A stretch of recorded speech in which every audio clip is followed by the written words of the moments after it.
Hello, everybody. I'm hoping that the sound is good.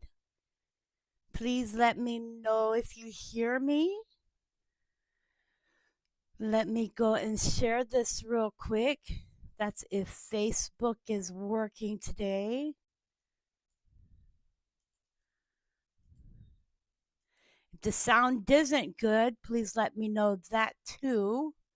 That way I can revert back to my other means of talking to you all.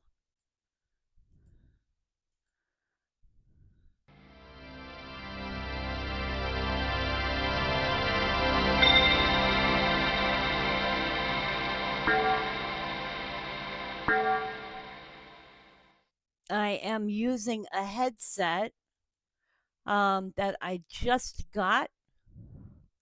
So let me listen for a minute. Sounds great.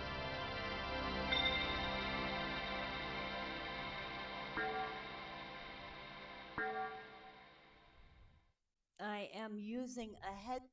Is it loud enough? I need to know that. Um, this is a new headset. It was sent to me by George, so I appreciate it. Um, I have not charged it yet, so I'm hoping that it is charged good enough. Um, it is very comfortable. So, yeah, there's that. It's nice looking. Let me see if I can take y'all a picture of the box. Oop, where did I put the box? Where's the box? And I'll take a picture real quick and send y'all a picture. Since I opened the box already, I opened the box. It came with its own bag, too. I like it, George. It's nice looking. And it's very comfortable. It's padded and it's pretty. And it lights up. It's got all these pretty colors on it. And it's got a built-in speaker. Let me see here. Okay, so let me get a picture.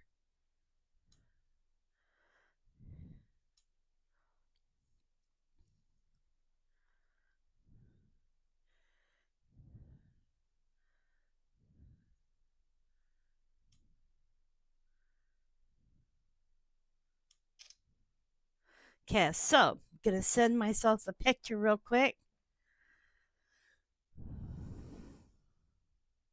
How to do this? How do I do this? How do I do this? Okay, so sending it to here. I'll send it to here. Oops, no, that's not what I wanted to do. I'll send it to here. Okay, so I sent it to there. Now that I sent it to there, then I can save the image. Save. There you go. There's the box. And there's the headset. Cha-ching! Nice, beautiful, comfortable. It's a WTO1 wireless gaming headset. PC and PS5 and PS4. It's a 2.4 gigahertz USB dongle. And it comes with all kinds of cords and paperwork and bells and whistles. And thank you. I very much appreciate it.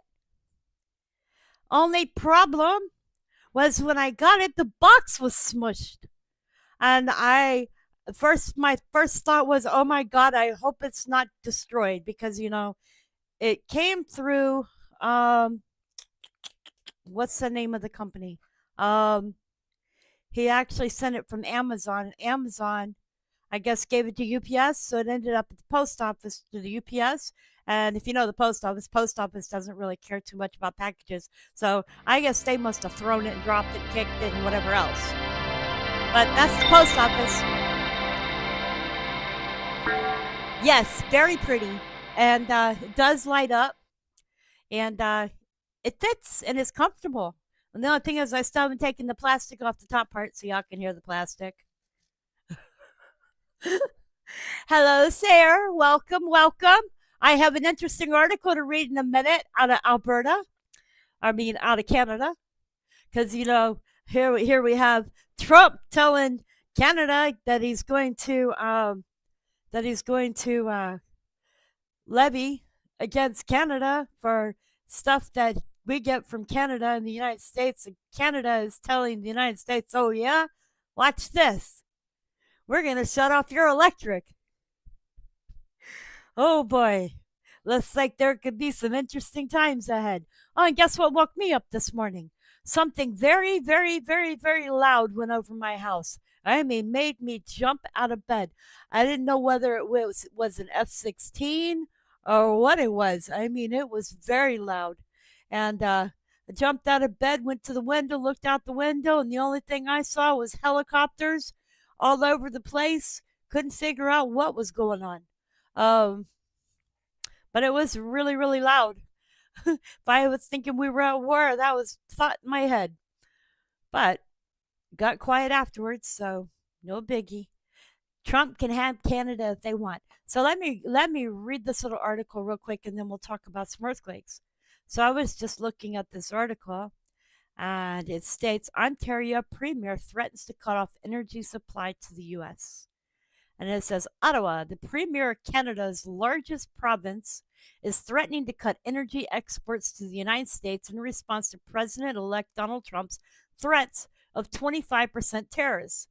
Doug Ford issued the warning after a meeting of Canada's provincial premiers that was hosted by Prime Minister Justin Trudeau on Parliament Hill on Wednesday. We will go to the extent of cutting off their energy, going down to Michigan, going down to New York State, and over to Wisconsin. I don't want this to happen, but my number one job is to protect Ontarians and Canadians as a whole, Ford said after the meeting. We want to be ready. We need to be ready to fight. This fight is coming 100% on January 20th or 21st. Trump has threatened tariffs on all Canadian and Mexican imports on the first day of his presidency if the two countries don't exercise better control over illegal immigration and drugs at their borders. Ottawa has tried to reassure the incoming Trump administration with statistics that show an extremely low level of fentanyl and people trafficking occurring at the northern border of the U.S. But heated rhetoric in recent days with Trump trolling Trudeau on social media as the governor of a potential 51st state has resonated in Ottawa ahead of the meeting of Trudeau and his provincial counterparts. The comments by Ford, a plain-spoken conservative with his own populist touch, represented a dropping of the gloves from Canada against Trump. Ford's threat, if it were ever enacted, would carry serious consequences for both countries. Canada supplies more crude oil to the U.S. than any other country, accounting for 60% of all American imports. The U.S. is in the destination of 97% of Canada's crude oil exports, according to Statistics Canada. Ford said Deputy Prime Minister Chrystia Freeland would be compiling a list of American products that could be subject to retaliatory tariffs. We're going to put our list together, he said. This wouldn't be the first time Canada hit back at the U.S. In 2018, when the first Trump administration imposed tariffs on steel and aluminum imports, Canada retaliated with a long list of U.S. products that face reciprocal tariffs, from Kentucky bourbon to toilet paper manufactured in the Midwest. The tariff fight broke out during the negotiations of then North American Free Trade Agreement. Freeland recalled leading the government's response as Foreign Affairs Minister back then and noted the suggestions that Ottawa received from several premiers in Wednesday's meeting. A number of premiers offered strong support for robust Canadian response that included some of the premiers proactively naming critical minerals and metals that their province produce and which are exported to the United States, she said. Ford told reporters he thinks Trump is a little more aggressive than he was in the past. He is a different type of cat, to say the least, he added. The premier said he'd welcome a sit down with Trump. I'd never refuse meeting with any president, he said. It doesn't matter who it is. Trump's return to the White House has also created uncertainty with the status and future of the U.S. Mexico-Canada agreement, which is up for renewal in 2026. Ford also recently been calling on Canada to pursue a bilateral pact with the U.S. that excludes Mexico. Since signing with the USMCA, Mexico has allowed itself to become a backdoor for Chinese cars, auto parts, and other products into Canadian and American markets, he said last month. If Mexico isn't going to play by the rules, they shouldn't have a seat at the table. Mexico has a clear choice, Ford said Wednesday. You're either with Beijing or you're with Washington. And all I can tell you, Ontario and Canadians, they're with Washington. So, what do you guys think? Opinions in the chat. Richard Smith, now we know you're in Canada, so let me see what your comments are. Trump can have Canada if they want. At least take Nova Scotia and New Brunswick. Sarah says, Doug Ford, Premier of Ontario, just did a presser. He's ready for battle with Trump, LOL.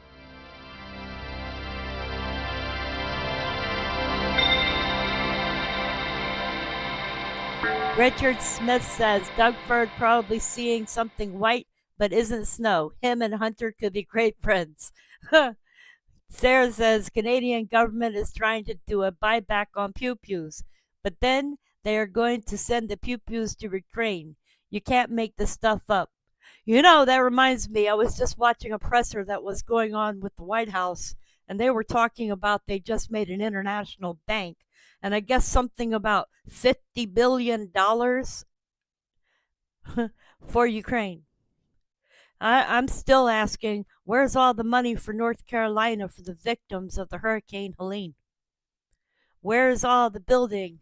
I mean, all this money that they're sending over to Ukraine, they could have taken care of all the homeless veterans, all the people that have been in the disasters from these hurricanes, all these people here in our country. How about taking care of them first? How about America first? Anyway, Richard Smith says, down with Canadian Liberals. Richard Smith says, really wanting to get out of this crazy circus called Canada. Okay, so anyways, how about some earthquakes? We're going to look back for today, and I am going to check in on the Mag Point 5s. Okay, so we're looking at earthquakes that have occurred today. There has been 2 5s today. Now, as I had been telling you guys, I had been expecting that there would be a 5 to a 6 in Fiji. There has been a 5.5 in Fiji. It came in as a 5.9. It has been downgraded to a 5.5 Fiji region.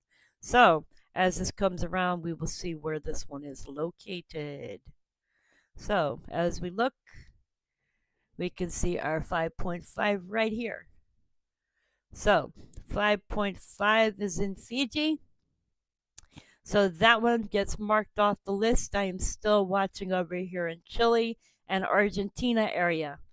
There has also been a 5.2 Santa Cruz Islands.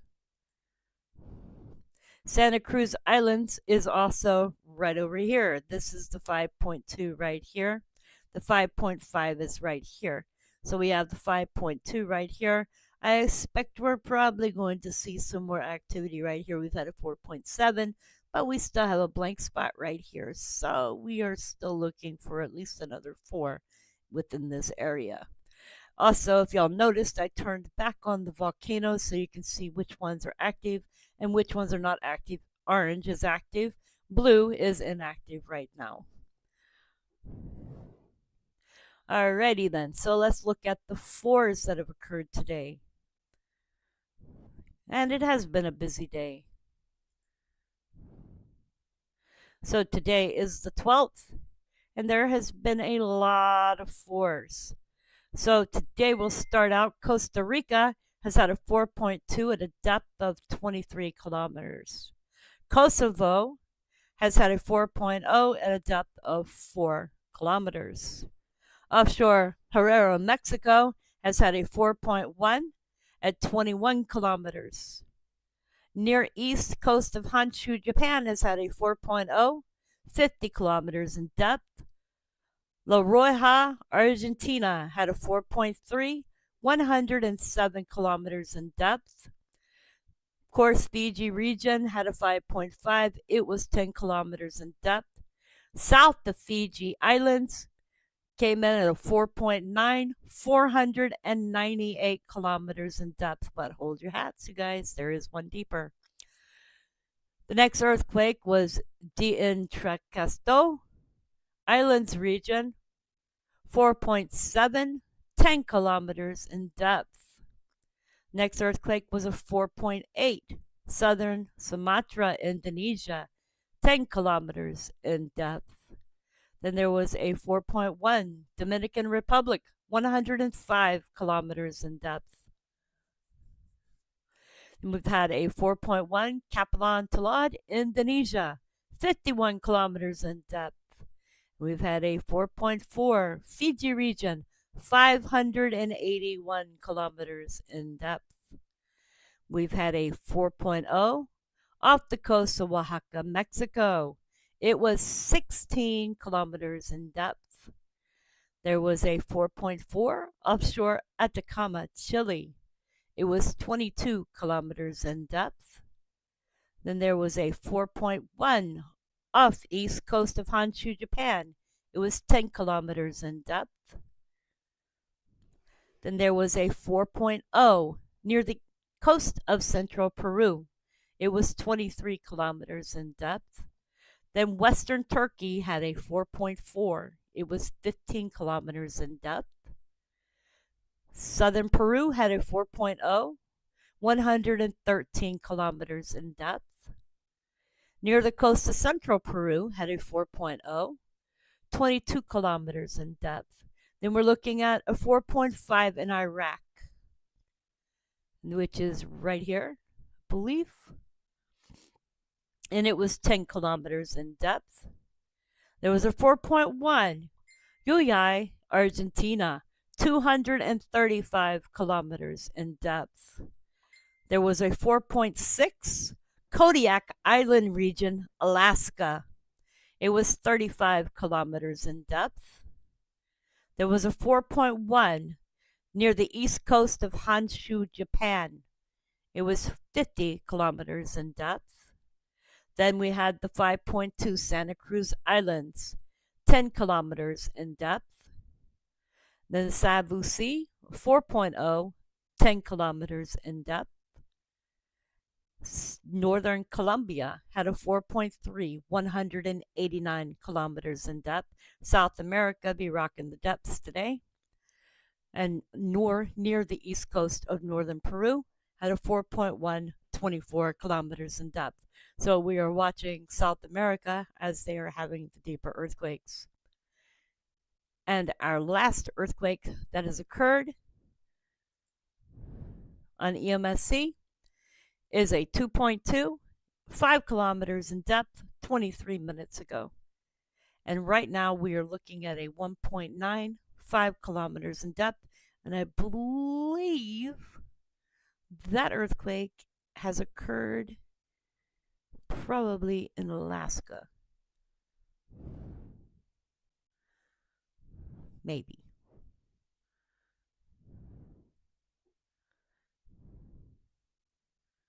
I'm looking for the green flag.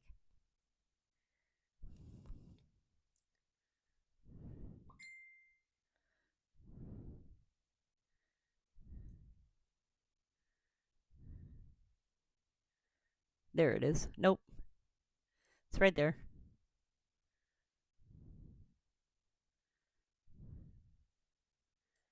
Okay, so back to chat. I hope you all are doing well today. Alaska clustering quakes worry me. I lived through the big one in 1963-ish. So, anyways, today is just about earthquakes. I have been watching today, and today's been quite busy on the fours.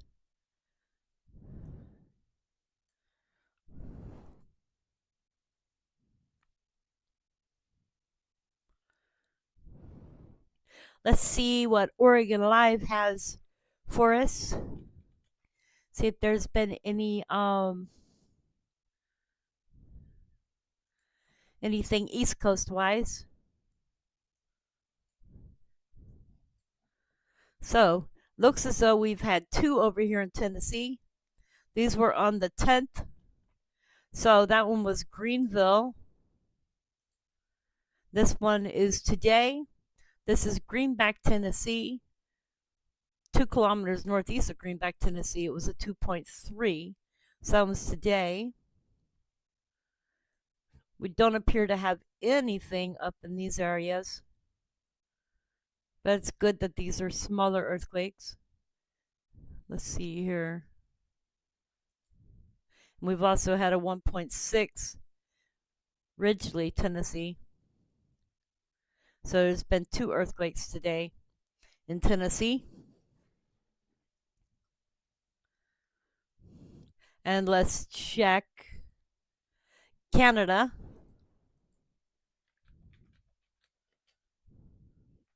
And see what we have for Canada for today.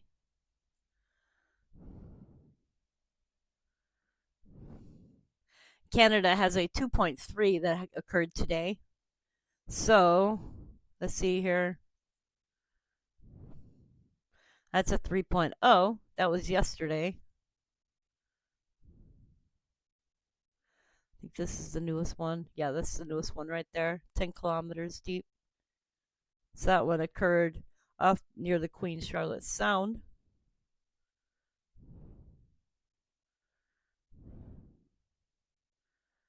The area I'm keeping an eye on for a bigger earthquake is within this area here.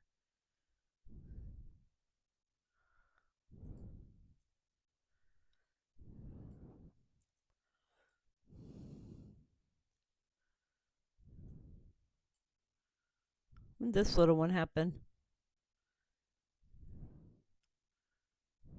That happened on the 8th.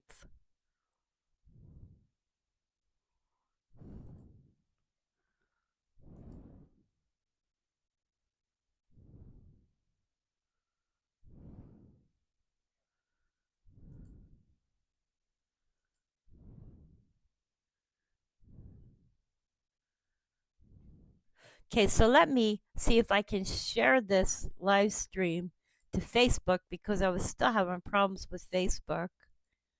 Yesterday, Facebook was just out. I was reading all kinds of things were out yesterday. A case of look here, don't look there, huh?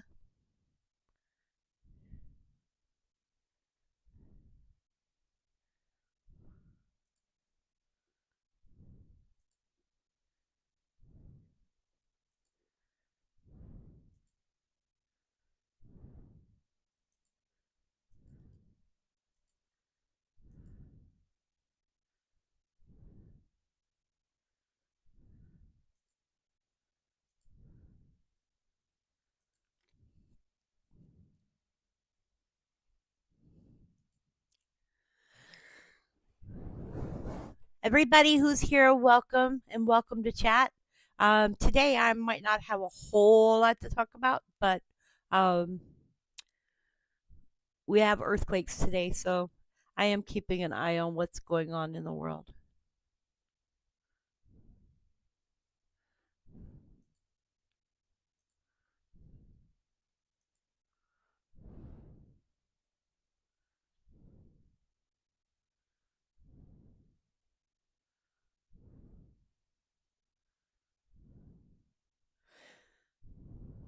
If y'all want to hear the latest on this, New York prosecutors are presenting evidence to a grand jury about the CEO, the guy that killed the CEO. It says prosecutors at the Manhattan District Attorney's Office had begun presenting evidence to a grand jury as they worked to secure an indictment against Luigi Mangione for the killing of the United Healthcare CEO Brian Thompson. Sources have stated the DA office declined to comment due to the secrecy surrounding grand jury matters.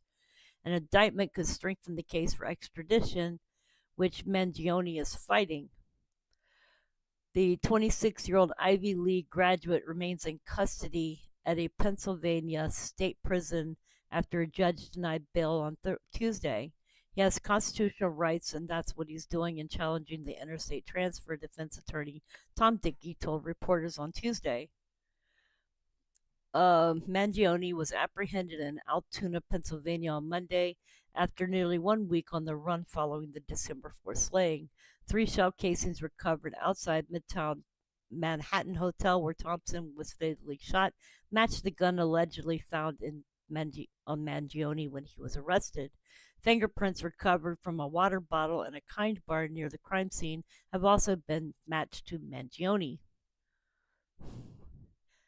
In Pennsylvania, Mangione faces charges including allegedly possessing an untraceable ghost gun. In New York, he faces charges including second-degree murder.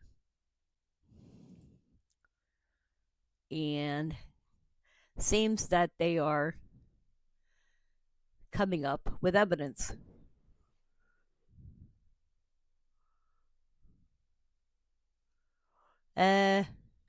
If I can't get what?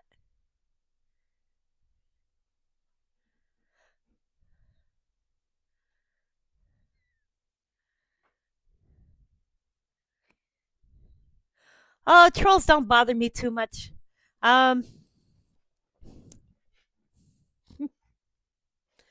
It's okay. It's all good.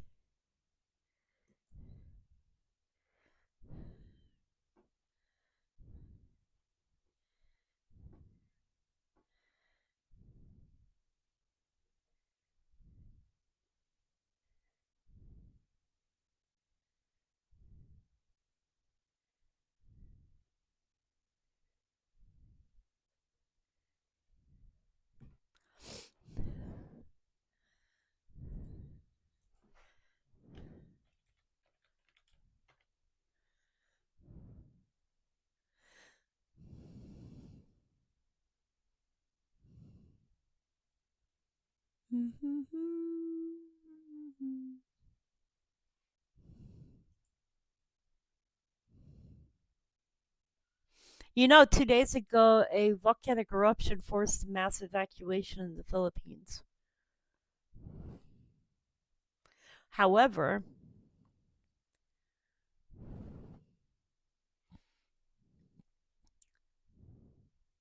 I think I showed you guys that. That was a Canloan volcano.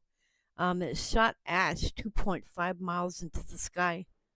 And showed y'all the video on the live stream. I believe it was the day before yesterday.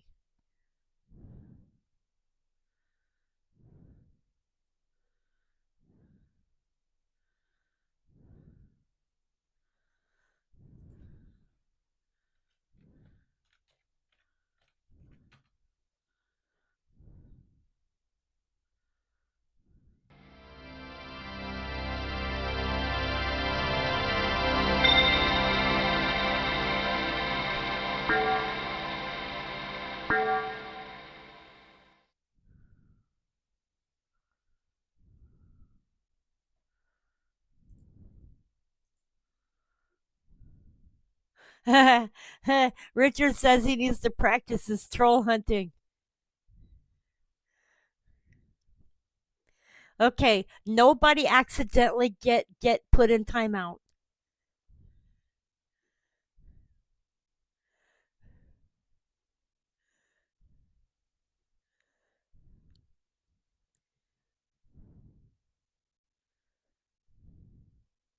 Trivia. We just passed 12/12 of the 12th month and survived the prediction.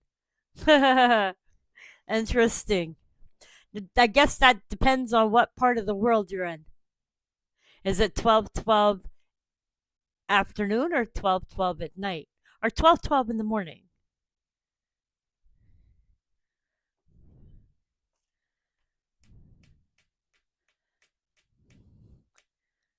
Because it is the 12th day, it's the 12th month. Is it 12 o'clock or 12/12?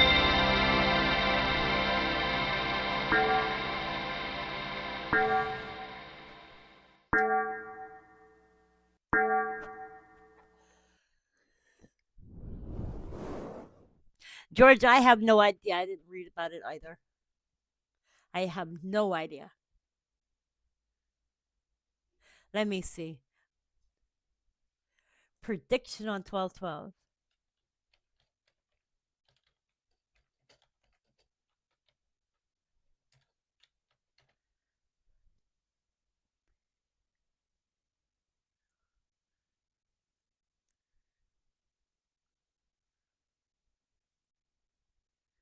I know what my horoscope says. What is the meaning of December 12th? December 12th holds unique numerical significance, symbolizing spiritual awakening and transformation. The combined energies of the number 1 and 2 create a gateway for change, encouraging reflection and release of old patterns. Hmm. What does prediction 12 mean? The 12 bet is a type of bet that combines two of these possible outcomes. Alrighty then. Why is 12 special? December 12th special. December 12th is a day of historical significance, cultural celebrations, and technological advancements. Highlights include National Poinsettia Day in the U.S., Kenya's Independence Day, and the first transatlantic wireless communication and the birth of Frank Sinatra. Interesting. There's 31 fun facts for December 12th. Let's see what they are. Well, there's actually 34 of them.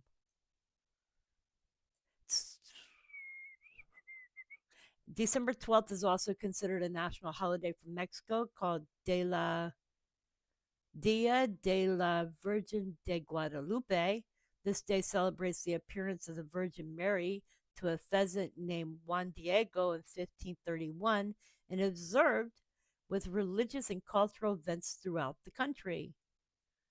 On December 12th, 1901, the first transatlantic wireless communication was achieved. Italian inventor Guglielmo Marconi, I probably butchered that name and I apologize, managed to send a wireless message in Morse code from Cornwall, England to Newfoundland, Canada, marking a revolutionary step in communication technology. On December 12th, 1963, Kenya gained its independence from the United Kingdom. This day is celebrated annually as Jamhuri Day, a national holiday marking the country's transition to an independent republic. Number 5, American cyclist Frank Lentz embarked on a journey to travel around the world on a bicycle on December 12th, 1892. However, he disappeared during his journey in eastern Turkey and was never found again. Number 6, the famous painter Edvard Munch's iconic artwork, The Scream, was recovered on December 12th, 1994. The famous painting had been stolen from a national gallery in Oslo, Norway, in February of the same year. Number 7, the United Nations General Assembly proclaimed December 12th as International Universal Health Coverage Day in 2017. This day aims to raise awareness and promote the importance of affordable and quality health care for everyone everywhere. Yay! Boo. Boo. Okay. Number 8. On December 12th, 1980, the American technology company Apple Incorporated held its initial public offering, IPO. The stock opened at $22 per share, and by the end of the day, Apple's market value rose to $1.8 billion. Number 9, December 12th, 1925, saw the birth of the influential African American jazz musician Frank Sinatra. He was widely regarded as one of the greatest singers of the 20th century and sold over 150 million records worldwide. On December 12th, 1968, Arthur Ashe became the first ever African American tennis player to be ranked as the world's number 1 by the United States Lawn Tennis Association. And here you go. I am going to let you guys read the rest of these if you are interested. I find this very interesting. These are fun facts. Oh, thank you, Sayer. My brain is definitely on coffee. Coffee, fake sugar, and milk.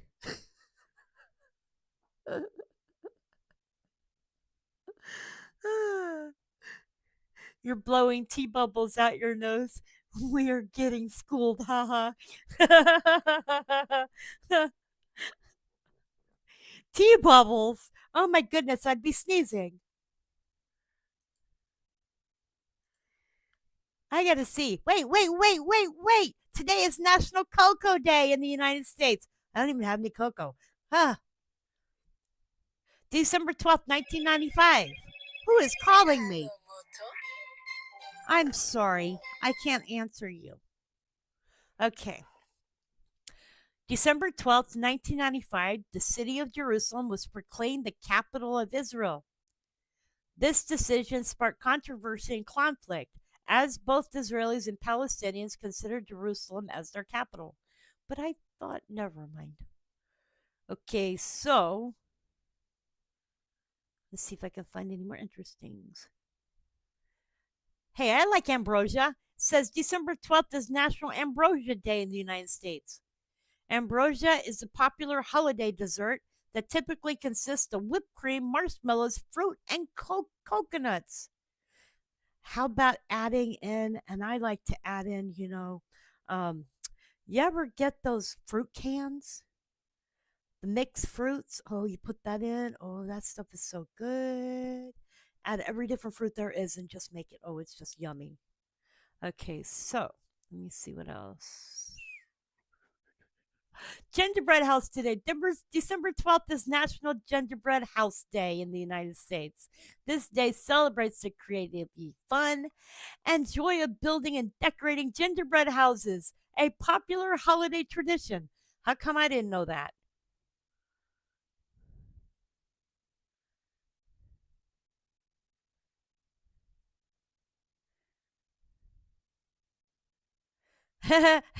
December 12th is National Lost Day, a day to remember and appreciate the television series Lost.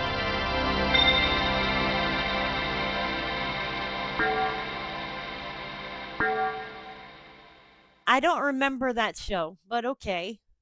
It says it's a day to remember and appreciate the television series Lost, which aired from September 22nd, 2004 to May 23rd, 2010. I don't remember that show.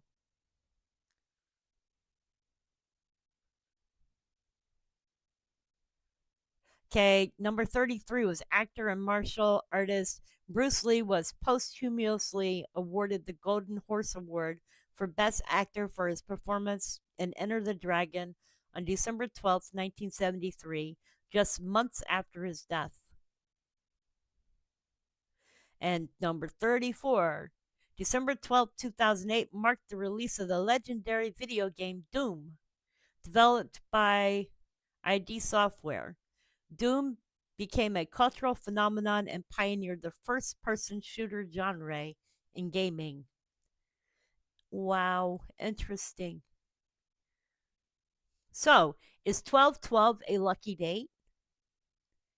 Together, these numbers combine energies that are highly auspicious for introspection, artistic pursuits, and spiritual endeavors.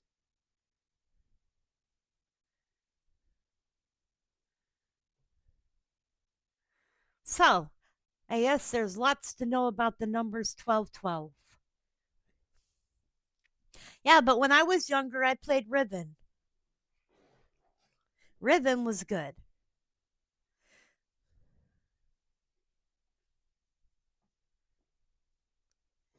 Rhubarb is my favorite. Strawberry pie. I'm all about lemon meringue pie. Lemon meringue pie, chocolate pie. I'm all about those. I don't know anything about rhubarb. Cherry pie. Cherry pie is not as good to me these days as chocolate pie and.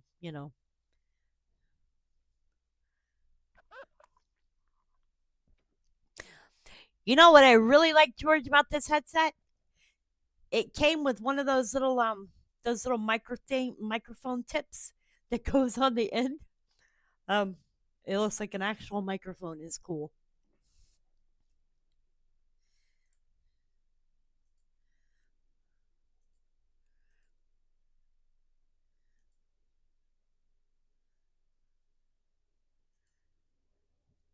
Hey guys, everybody that's coming in, please remember to like, subscribe, share, send the video to everybody and everyone.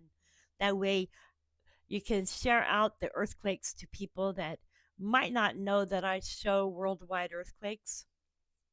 The last earthquake that just occurred was a 2.55 kilometers, 2.65 kilometers deep in Greece. The one before that was a 4.0 in Oaxaca, Mexico, which was 18 kilometers deep. It's all fading. So am I sounding good with this new headset? Is it loud enough? Do I need to do anything to make it louder? Is it loud enough? Oh, I find myself. I'm over here yelling.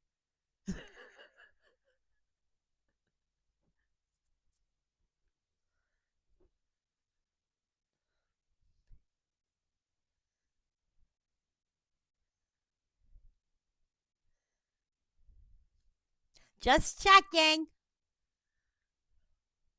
Yes, it's good. It's good. I see a whole bunch of people that are watching. You know what I would love? If you leave a thumbs up in the chat room if you can hear.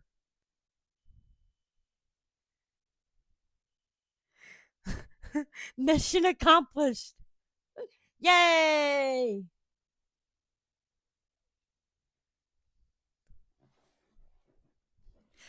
Thank you, thank you, thank you so much, George Mitchell. I really, really appreciate you for sending this headset to me. Um, I appreciate it because I was getting tired of holding that camera's microphone. This makes it so much easier. I don't have to hold it and I don't have to remember to shut it off, turn it on, shut it off, turn it on. I could just push the button.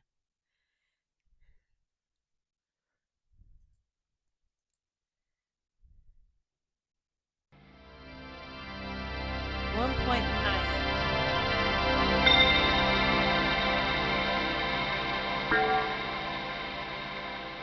This earthquake, the 1.9, 107 kilometers deep, is in New Zealand down here.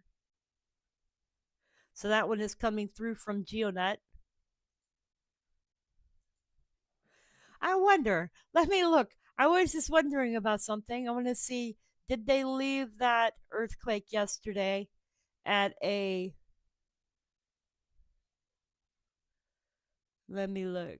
Let me look. Let me look. Let me look. Ha ha ha.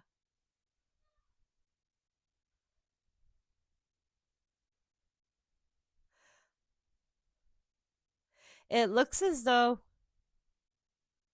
Nope. They did drop that earthquake that was the 4.9 for New Zealand. They did drop it down to a 5.2. So they still didn't drop it down as low as GeoNet had it, but they did drop it down to a 5.2.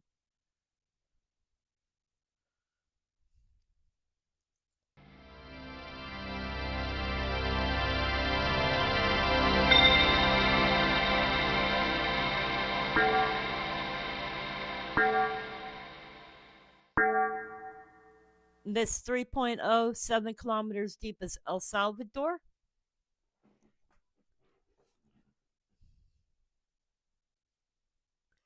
El Salvador is South America, I believe.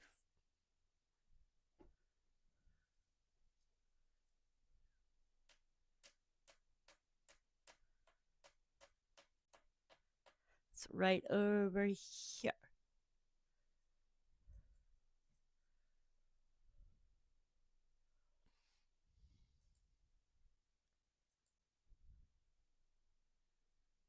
Oh no, GeoNet still has it at 4 point.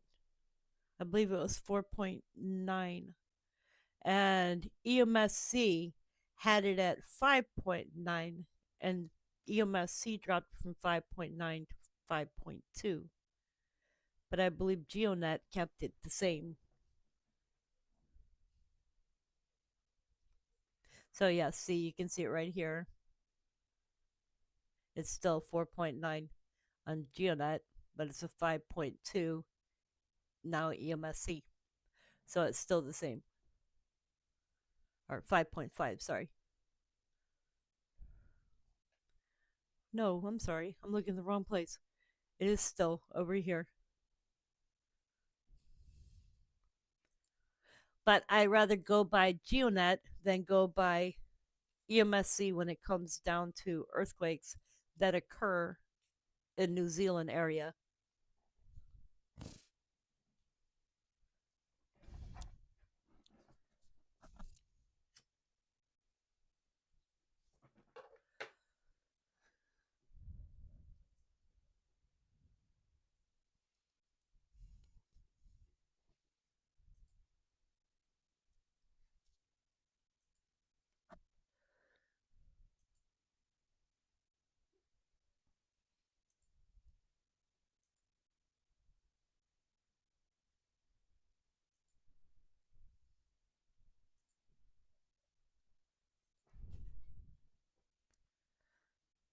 So what's the weather like where you guys are today?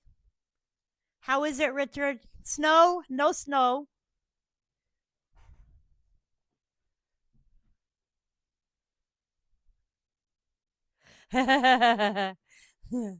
Okay, I will let you post them before I say them. Yes, I've heard of raspberry shake before.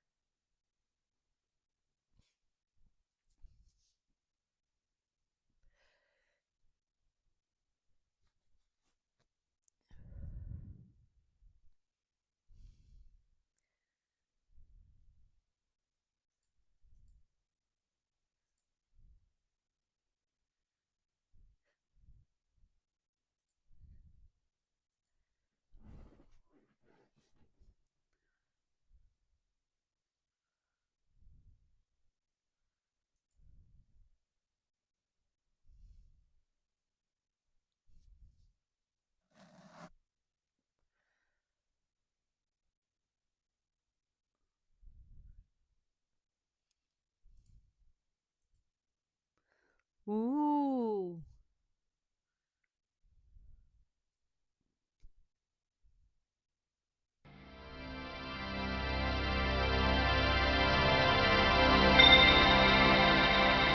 Who's ringing this one in? Okay, that has to be USGS ringing this one in. Because EMSC has a 5.4, 42 kilometers deep. So that has to be USGS with a 5.3, 54 kilometers deep. So let me see what USGS says.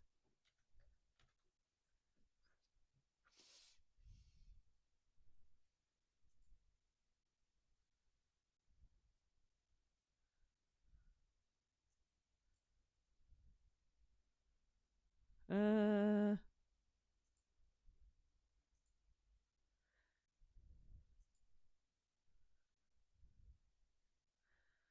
well, if I'm correct on that, they're saying 5.5.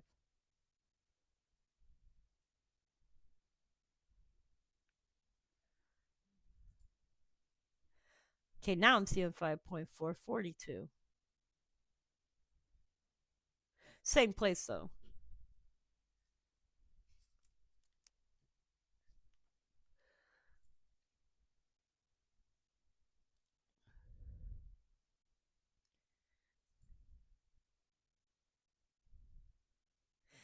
What do you call a cow in an earthquake?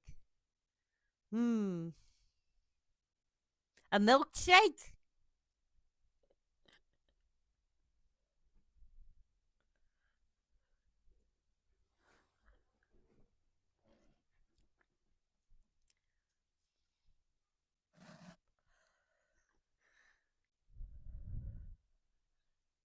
Move over, butter.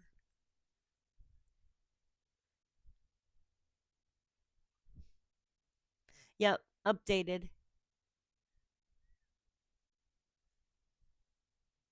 All right, Sarah, thank you.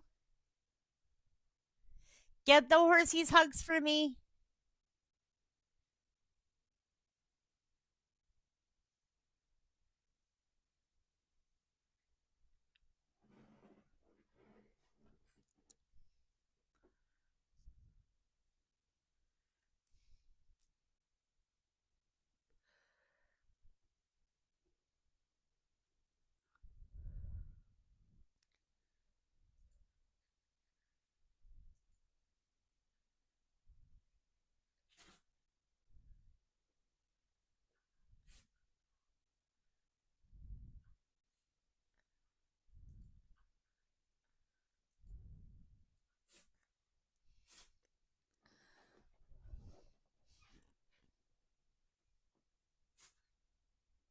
Are y'all hearing a noise like a eh, cow versus penguin? Penguin.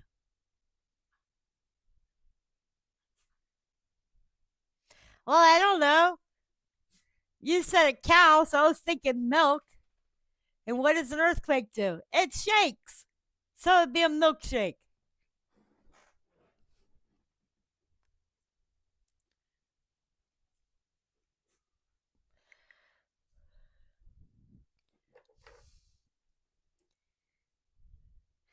Penguins are cute.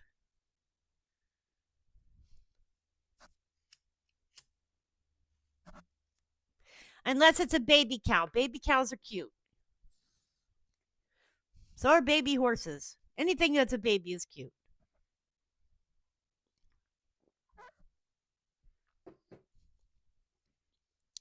Sorry, guys, drinking coffee. Maybe I've had too much coffee. I might have had too much coffee now.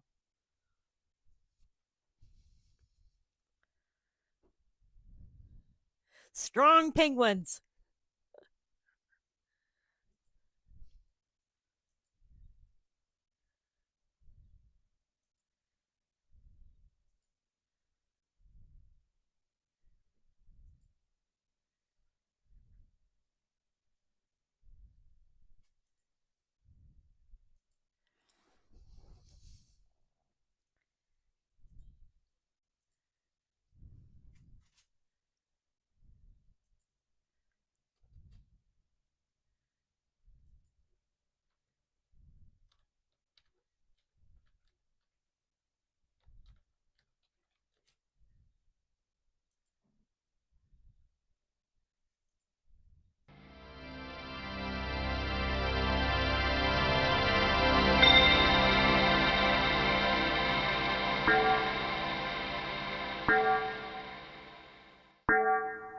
Amen, Sappho. Amen. Drill, baby, drill. We'll soon have enough oil in the United States that we don't need to worry about other countries giving us oil. Code red Mountain Dew. I need the green.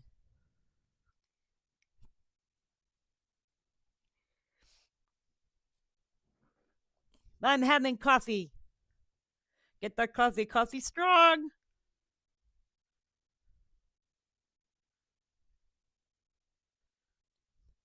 But today is National Cocoa Day. Remember that. I have no cocoa.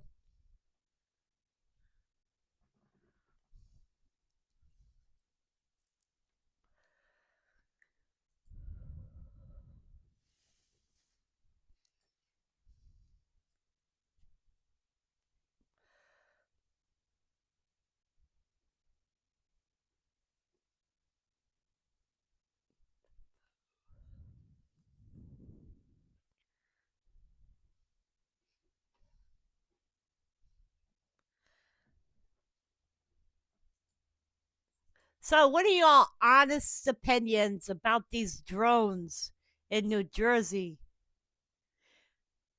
I mean, you've got some representatives saying that the drones are coming from Iranian motherships.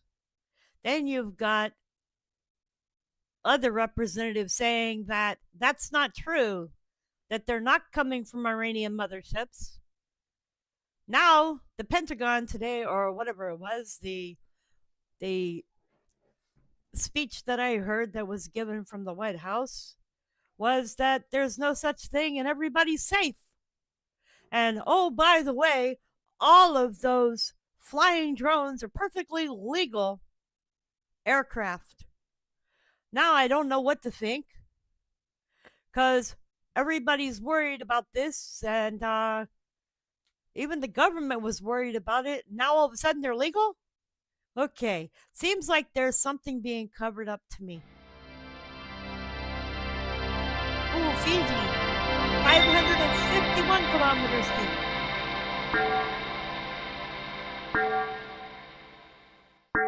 Off to an impressive start here. We're back to some deeps with Fiji.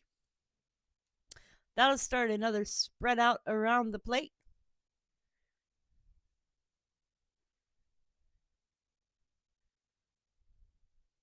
Hey, those are some numbers. 555. What do you got? 15. 551 is fairly deep, yes.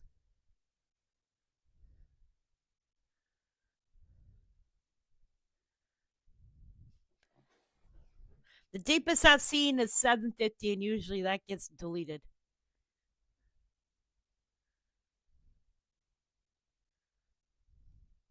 So, yes, 550 is deep.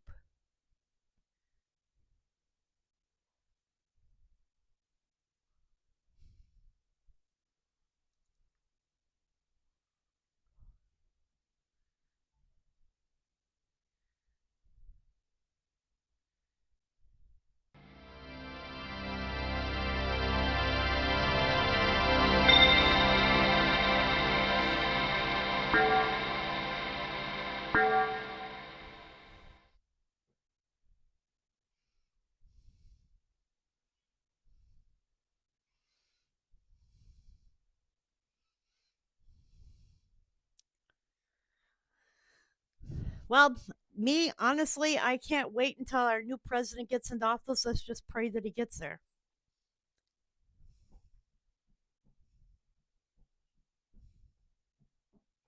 Because it seems like so much has happened since he got elected. Seems like the powers that are no longer going to be in control are in a rush to make things happen that maybe they shouldn't be doing. Just my opinion. So we've had a 2.5 in El Salvador, 6 kilometers deep, and a 3.3 northwestern Iran, depth 5 kilometers deep.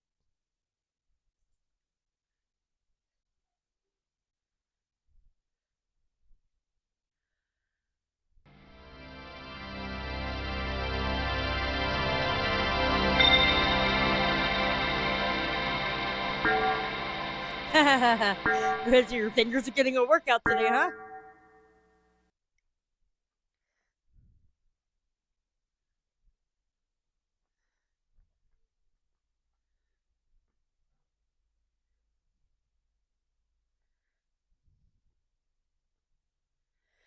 Makes me wonder about those Iranian earthquakes, though.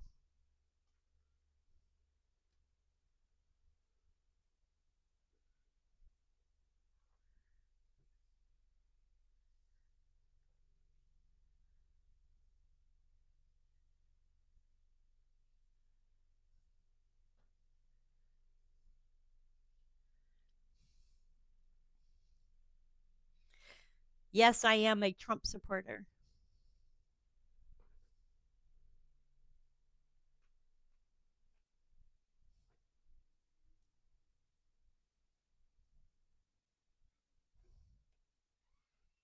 But I will gladly defend your right to your beliefs.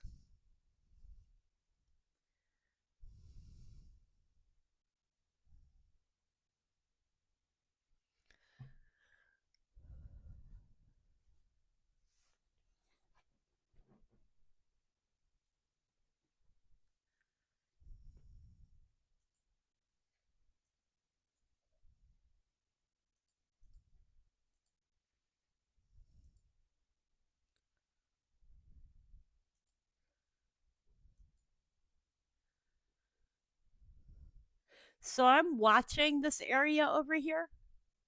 This area is mighty empty, so we should be seeing some quake activity through here. And I'm still watching the Mid Atlantic Ridge because there are not any earthquakes on the Mid Atlantic Ridge. So that will be probably towards the end of the week. We'll start seeing some earthquakes on the Mid Atlantic Ridge. Hello, Moto. Give me a second, you guys. Hopefully, this is not a scam call.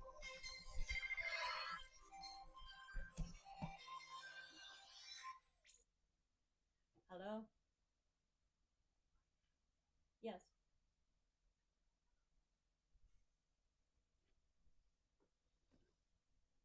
Thank you. Monday 10? I'll be there.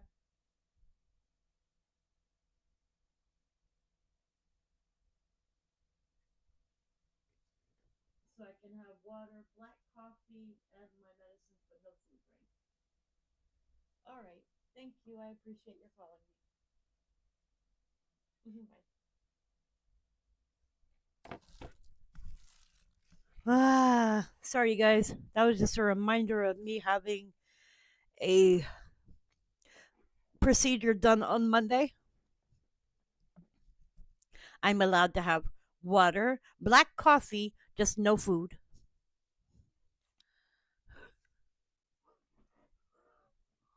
I'm having a fibro scan done. Fibro scan sounds kind of interesting.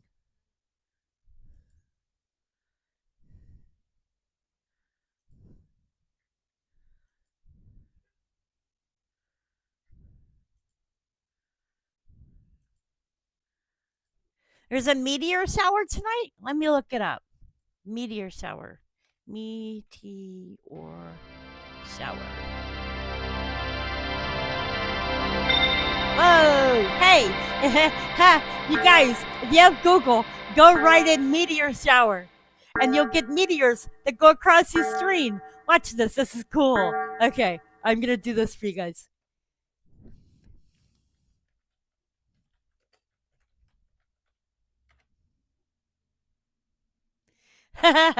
Was that cool or what?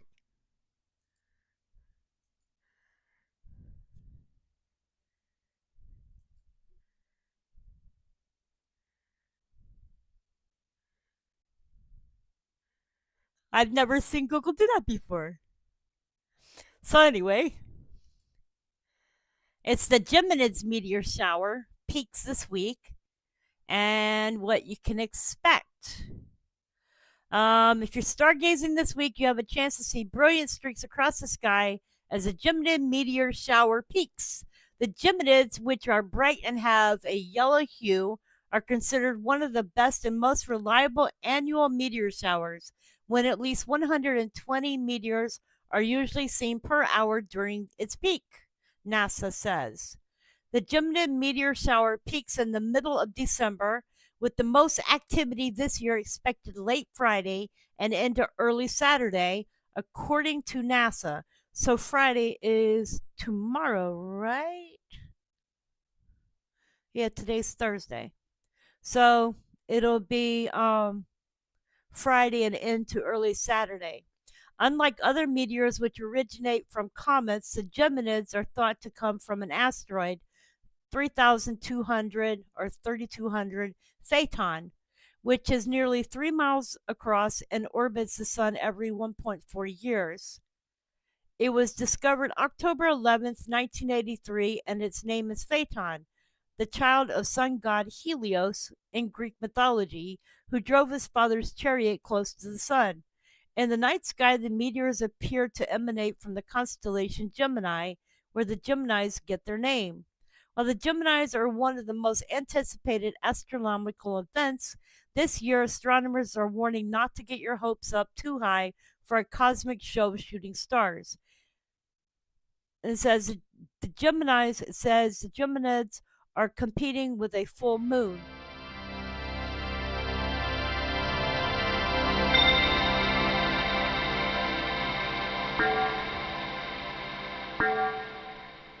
That's the 5.1 Santa Cruz Islands, 10 kilometers deep. The cold moon, the last full moon of the year, will rise on Saturday, and its brightness will outshine some of the shooting stars that are normally visible with the Geminids. The moon's brightness is predicted to cut visibility by 50% to 75%. Bill Cook, lead of NASA's Meteoroid Environment Office at the Marshall Space Flight Center in Huntsville, Alabama, tells NPR, if you're in the U.S., you can expect to see about 15 Geminids per hour compared to the usual 120, and the rate of Geminids will drop to practically zero by Monday night. If you're if you end up giving it a shot, here are some viewing tips. The Geminids are best viewed during the night and pre-dawn hours and are visible around the world. Beginning Thursday, you may see more meteors in the night sky. While there is a chance that the light of the full moon will wash out dimmer meteors, you will still be able to see some. Dakota Tyler, a doctoral candidate in astronomy and astrophysics at UCLA who studies astroplanets, stated, getting away from city lights, pollution, and allowing your eyes to adjust to the darker conditions for 15 to 20 minutes will help increase your sensitivity. A telescope would actually narrow your field of view too much and probably cause you to miss out on a bunch of bright meteors, while which, coming from a predictable direction, will still be scattered in their arrival. He also says to be patient. Get a nice little blanket, maybe a speaker, and some hot cocoa, and enjoy checking out some billions of year old space rocks burning up in our nice, cozy atmosphere. If you have a clear sky, you will also be able to see bright meteors by facing a direction with the moon at your back. If you don't see many Geminids as you hoped, or any at all, you will have a better chance to see them in December 2025. The full moon that month will occur on December 4th, 2025, earlier than when the Geminis are expected to peak mid December, and when the moon will be waning and not as bright. As for this year, there's one more meteor shower, the Ursids, which will peak between December 21st, the day of the winter solstice, and early morning hours of December 22nd. But the light from the moon, which will be waning, will also spoil this meteor shower, which normally gives stargazers a chance to see at least 5 to 10 meteors per hour. This is also a good time to see some planets in our solar system, including Mars, which is getting closer to Earth each night and will become a little bit brighter each night with its reddish glow. And with a telescope or binoculars, you might even be able to see Saturn's rings. Wild. So I have never seen this meteor shower. So I am hoping I can get up early enough and go out and look in the morning and see something. That would be like really, really cool. Richard, are you going to get up and go out and look for it? Anybody have any plans to go out and look for it? That would be like really, really cool. Take pictures, you guys, or video or whatever if you see some. That would be awesome.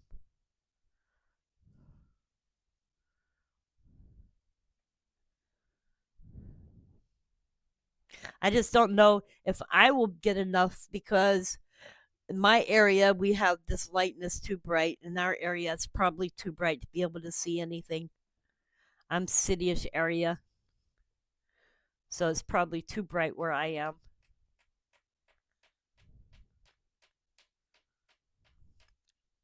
That's the only bad thing with seeing stuff in the sky here is because it's too bright.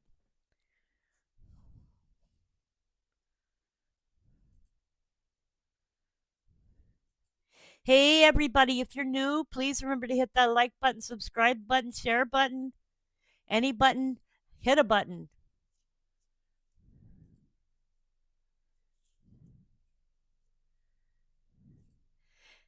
And feel free to chat in the chat room. And I will be right back. I'm going to go find the ladies' room. Oops.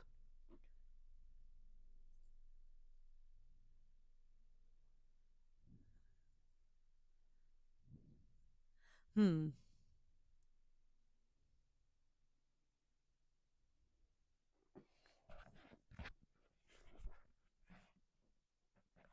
And I've just realized something. I don't know how to make this mic quiet for a minute. So I'll be right back. If y'all hear anything, I'm not responsible.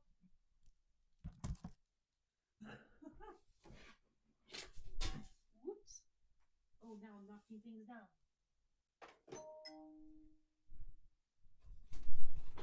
Hey, I don't have a mute button with my mic.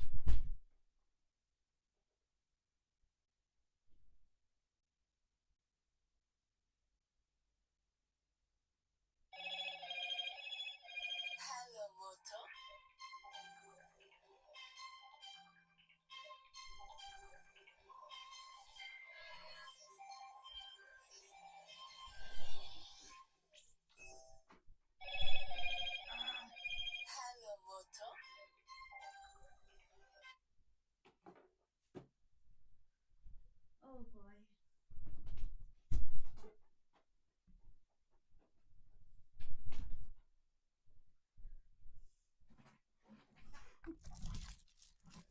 Okay, I'm back. I don't know where the mute button is. There's no mute button on the OBS for the headset. Y'all can still hear me? I tripped over a wire and hopefully I didn't make it mess it up.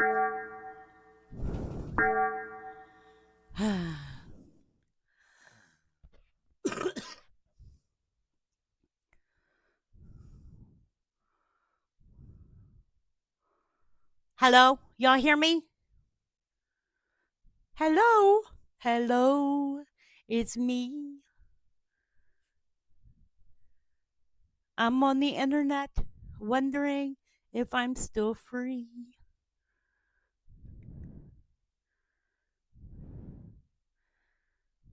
Lift the mic up straight. This one doesn't lift up straight though. It bends out and back. This one doesn't do that. I need to do some reading.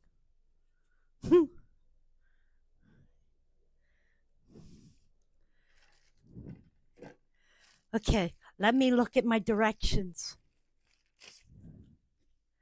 Directions. Where is the mute button? Is there a mute? Oh my god, this thing has hella directions.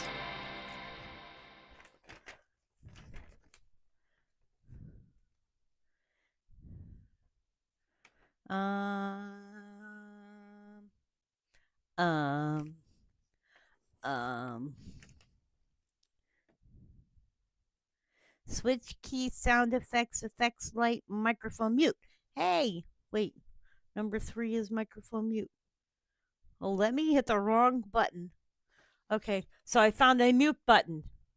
So there is a mute button. I don't want to accidentally hit that and then I'll forget to unmute.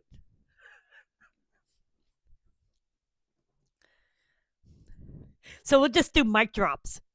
Drop the mic. Hello, Jimmy Joe. How you doing? Oh, you're not late. You're never late.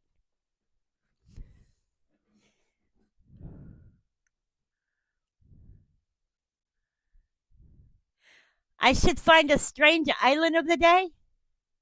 Yesterday was Funk Island. What strange islands? Me pick an island?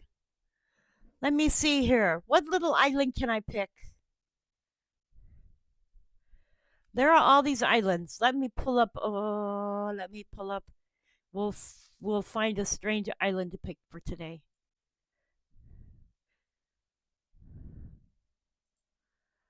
Let's find an island. Islands in the stream. That is what we are. No one in between. How could we be wrong? Sail away with me.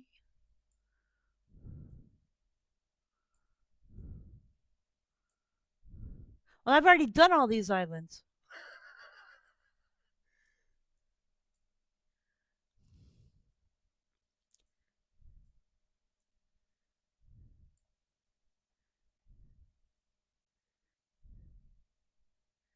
You know, I've been to the Dry Tortugas. This is the most awesome island you could ever go to. There's real iguanas there.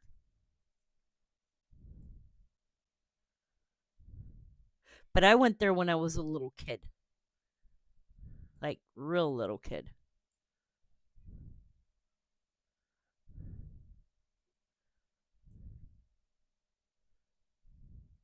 There is no street view.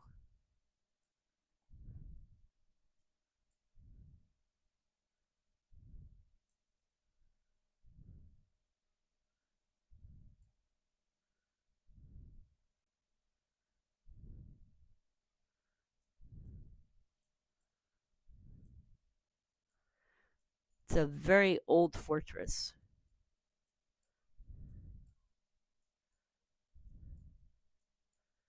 with mango trees.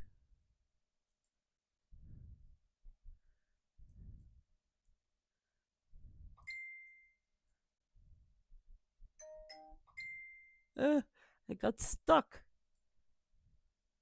Hang on, let me do this again.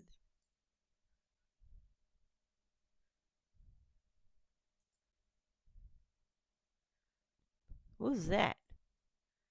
Helipad. Nah. Okay, y'all come up with an island and we'll go look at it. So this is a national park now. Then you got the Keys. The Keys are like totally cool. I went to school in a little place called Marathon. So Marathon is this is Miami Beach. So let me see if I can find Marathon. It's Key Biscayne.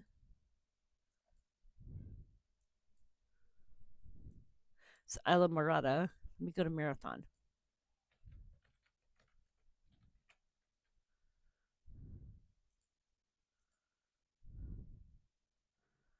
I went to school here when I was really little.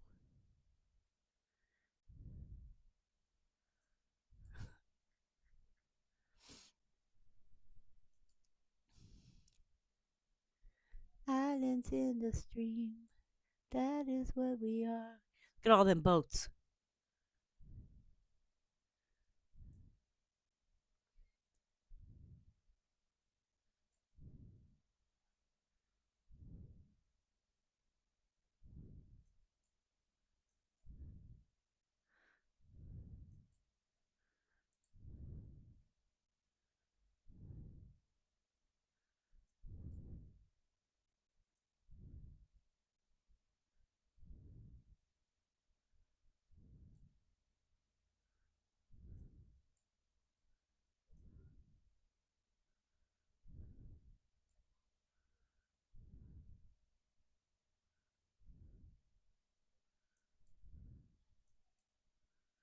This looks like a houseboat. Yeah, that's a houseboat.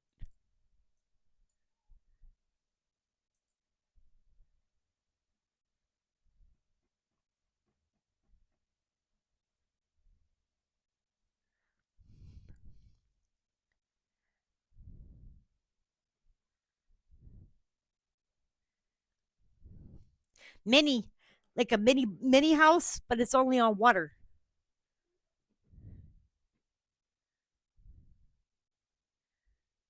Azores with Corvo volcano. Okay, hang on. Corvo volcano.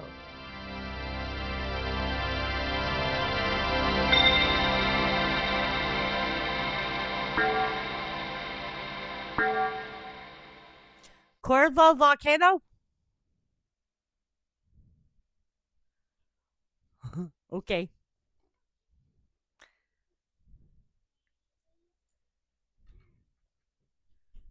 Corvo Island.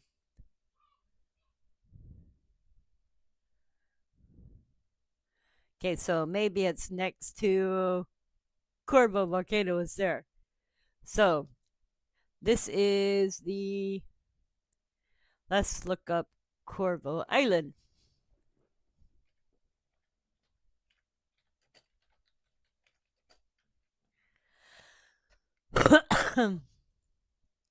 This is Corvo Island. So let's do a tilt.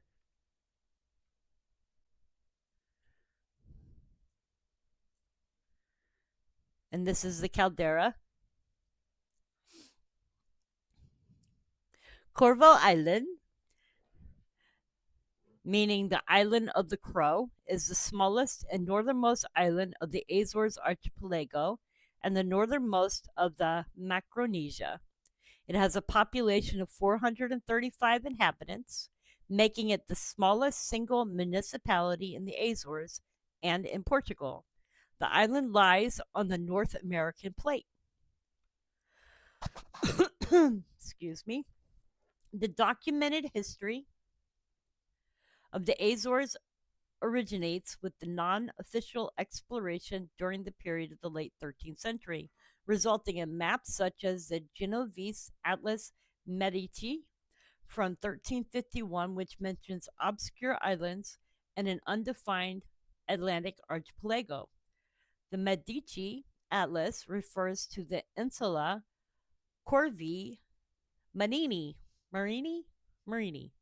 island of the marine crow. Marine crow is the literal translation of Corvo Marinho, which is the Portuguese name for the cormorant, in a 7 island archipelago, but it is improbable that it refers specifically to Corvo, although the island's name could have originated from this atlas.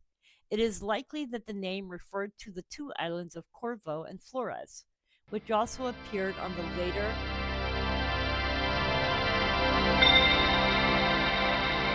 Aragonese Mappa Cataleo of 1375. The navigator Diego de Tieve discovered both islands of the Azores Western Group on his 1452 return from the banks of Newfoundland, following his second voyage of exploration. The Portuguese Royal Chronicles state that when Teve arrived, he found a statue of a man on horseback, standing on a plinth bearing an inscription in an alphabet they did not understand. An attempt was subsequently made to remove the statue to Portugal, which led to its destruction.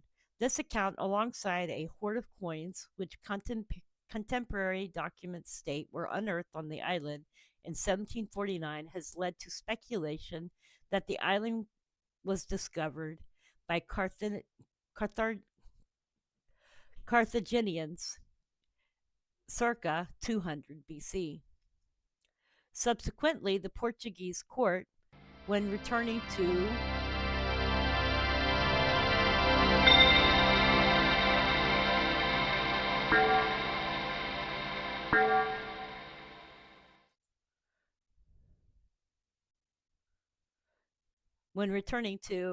referring to the Ilhas das Flores, or Island of Flowers, began identifying Corvo as Ilhas de Santa Ira, or Island of Saint Irene, but other nautical charts continued to refer to this island as Island of Flowers, or Island of Statue, or Island of Lighthouse, or Island of St. Thomas. For a while, it was also known as Island of the Mark, which was attributed to its reference as a geographic marker for sailors, or likely the location of a small promontory where a marker was placed, which received the name of Ponta de Marco. Unsuccessful attempts at settlement of the island occurred in the following years. Not until 1580 did a permanent settlement become viable. A religious parish of Corvo was finally constituted in 1674, and then on 20th June 1832 integrated into a functioning civilian administration. The island is located on the North American plate west of the Mid-Atlantic Ridge on a seamount of approximately 1.5 to 1.0 million years age. The island of Corvo and Flores emerged from the submarine mount oriented along a northeast to southwest line, while Corvo is controlled by faults oriented north to south, parallel to mid-Atlantic ridge, and transform faults oriented west to east across cross-cut secondary cones of the outer slopes. The island formed from a 5-kilometer diameter central volcano, Monte Gourd, that emerged around 730,000 years ago, whose central cone was approximately 3,300 feet in altitude. The crater collapsed 430,000 years ago during the Plinian eruption, forming a subsidence caldera, 7,000 feet in diameter and 1,000 feet in depth, referring to the Calderario, which is right here. Within the caldera are several cinder and splatter cones.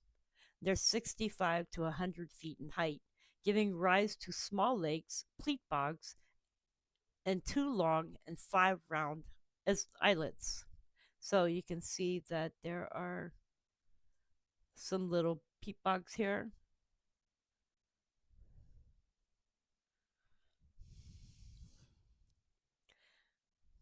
And there's 2 long and 5 round. The highest point on the island, the Morro de Homens, crowns the southern rim of the Calderario at 2,356 feet above sea level. The two main volcanic complexes are usually recognized. The basal complex, the oldest formative structures, that includes pyroclastic submarine tuft cones around the southwest and northern sea cliffs, in some areas, specifically along the western, northern, and northeast. The island is cut by faults extending from upper complexes.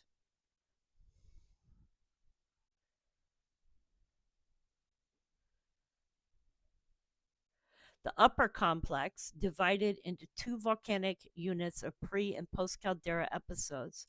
The complex 1 is represented by subaxial volcanism, characterized by both explosive and effusive volcanism.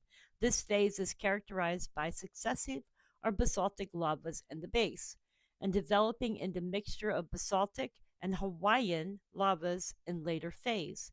The secondary formations occupy 90% of the island and pertain to the central caldera, including pumice and explosive particulars that are a mixture of escora, lava, of a basaltic and Hawaiian in nature. The most recent of the deposits correspond to the pyroclastic and phreatomagmatic pyroclastic material associated with secondary cones. While the initial phases were predominant by basaltic lava flows and pyroclastic deposits, the final phase was characterized by pumice, surges, lahars, and pyroclastic flows characteristic of Plinian and subplinian eruptions. Sheer cliffs dominate the coastal areas, and exceptions being along the southern margin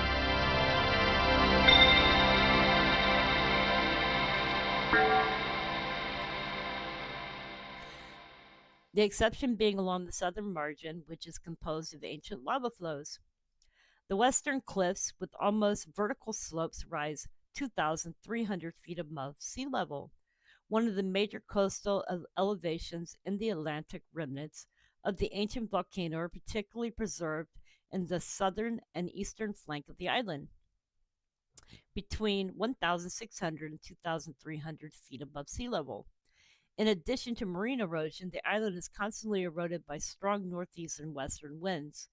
In the south, secondary cinder cones such as Corinha, Morro de Font, Gratoa de Castahana, and Coroa de Pico are visibly preserved with little erosion and responsible for many basaltic flows that form the southern lava faja,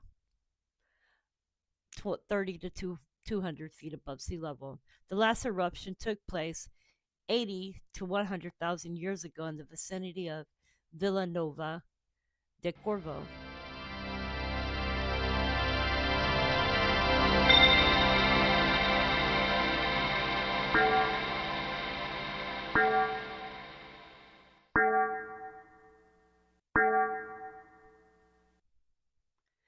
In the extreme northeast along the Ponto Terrace, there's been 2 islets Ilhu de Tarias and Ilhu de Toro, in addition to several marine submarine reefs that are dangerous to navigation. At the end of October 2012, following several days of excess rainfall, a landslide occurred that dislodged geological debris along the northwestern corner of the island, resulting in a formation of small islets that progressively transformed into a peninsula and finally a faja. So, this is the island. Let's see if there's any views here. And we do have some views, so let's go down here. All the way down here. Let's go down here.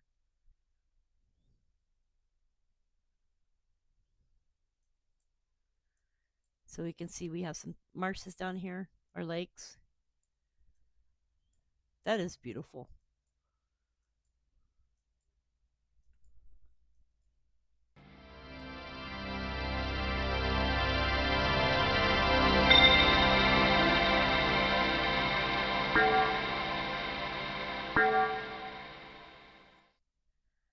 Okay, so anyways, let's see what's going on Earthquake 3D here.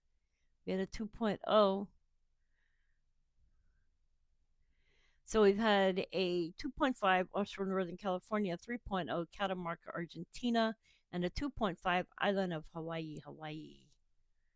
Let me see if I can catch up here.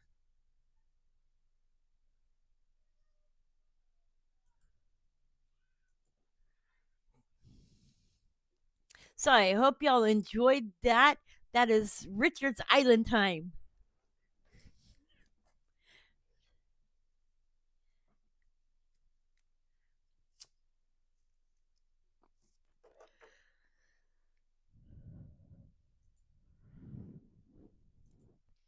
Hang on a minute. Whoop. Have to refresh.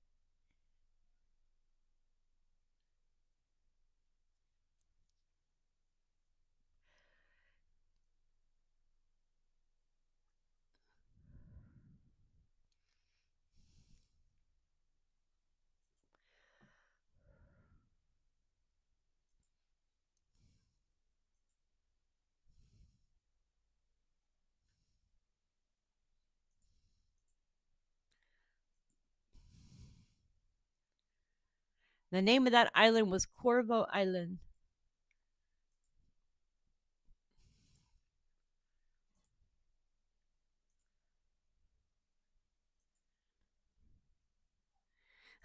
You're welcome, Richard. Island time. I'm going to get a screen up and it's going to say Island time.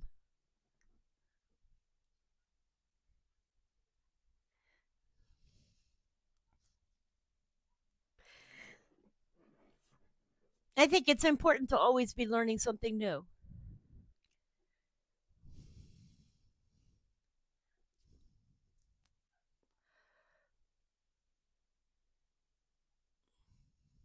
Give these little islands some attention. Islands in the stream, that is what they are. No one in between.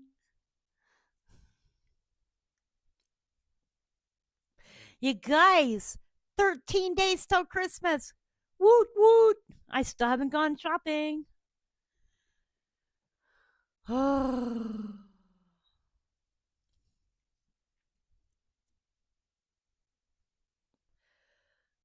haven't even thought about it yet.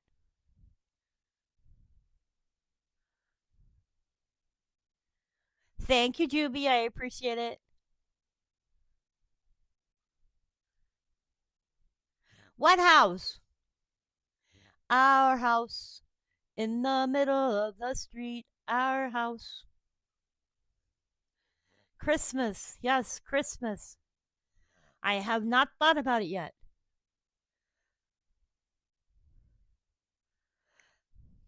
I finally got that car and all that debt paid off, and I'm broke. I have not thought about going Christmas shopping. I will take a picture of something I did do though. I have made this for, and since I know she's not watching my live stream, I did make this for my niece. Y'all know I put my artistic abilities to work here. So imagine two of these. Well, you'll see there's two of them, but let me do this. Let me see if I can figure out how to take a picture of these. Um, hmm. Let me take a picture of these. Then you can see what I actually made. So I made these, you guys. I painted these.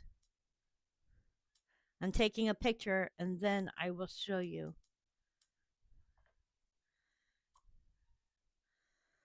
Penny, no.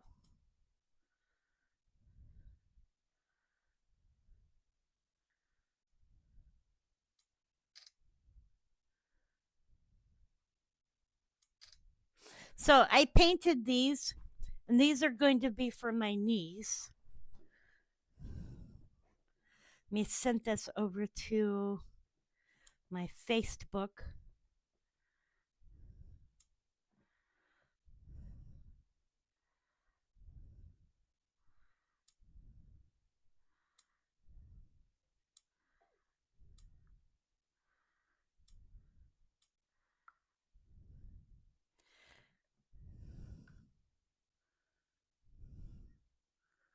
What did I get on there? Oh, that's the foot. Okay. So, hang on.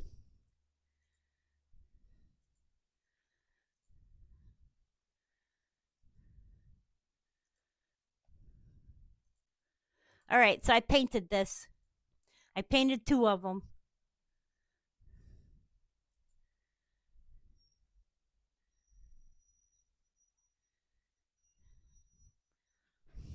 Can you tell?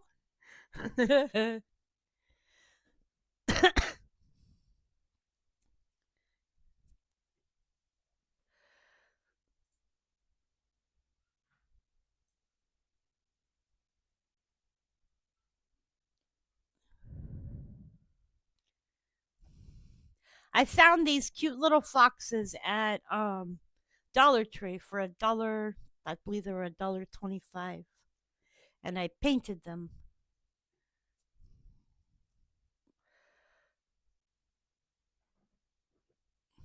And I decided I'd do Arctic foxes instead of the little orange ones.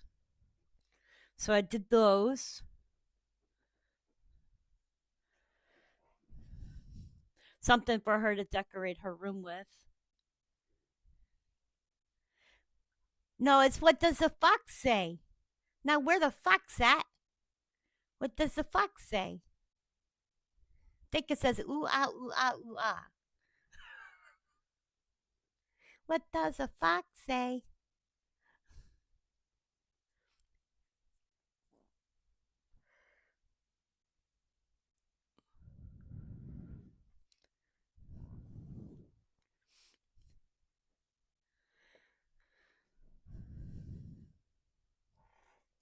I don't know. I thought they were cute. And I forgot that I had those two little wooden designs until I pulled them out of my closet and I was like, oh, I'm going to paint these. So I painted them.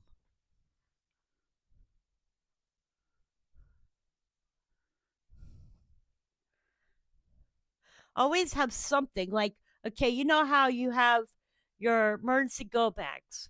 I'm going to tell you that something else, if you're bugging out at home, always have something that you can do at home to take up your time as well. So, like me, I'm into arts and crafts and stuff like that. So, always have something that you can do at home, whether it be puzzles or like most people like their cell phone. Make sure you have spare batteries at home for your cell phone so that if you don't have a means of charging your phone, you have lots of extra battery packs to charge your cell phone. Um, like me, I have extra little art stuff so I can paint. Except right now, I need to get art canvas because I don't have any canvases left.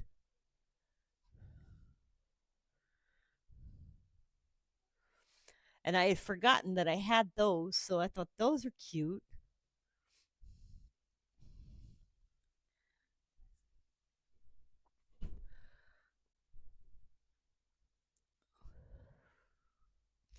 Yeah, a lot of people say they don't go to Walmart anymore.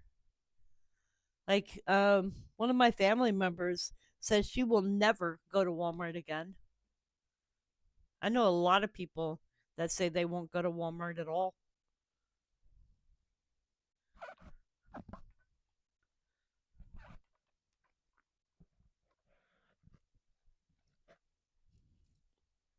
Thank you, George.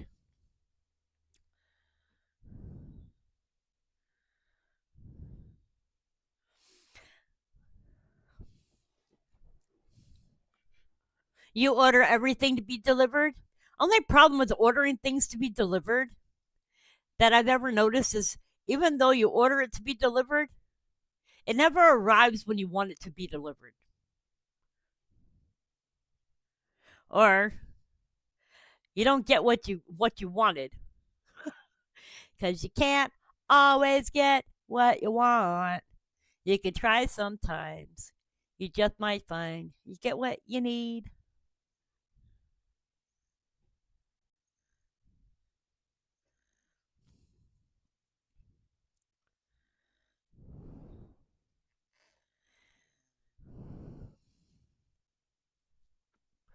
Malwart. 4.7. Where is the 4.7 at? 4.7. Hawaii. I got a 4. No, that's the 2.5 Hawaii. Where's the 4.7? 4.7 Santa Cruz Islands. So that one was 41 minutes ago. So that's over here. Excuse me. If y'all can tell, I still have a cold. Oh, yes, George. Juby, let me show you what George sent me. I, he sent me this. That's my new headset. I got that this morning in the mail. Um, got a little message through my email that I had a package waiting for me at the post office. So I went to go pick it up. The box was squished, but this box that was inside the box was in perfect shape. Thank God. The box that it was in was not taken very well care of, thanks to post office.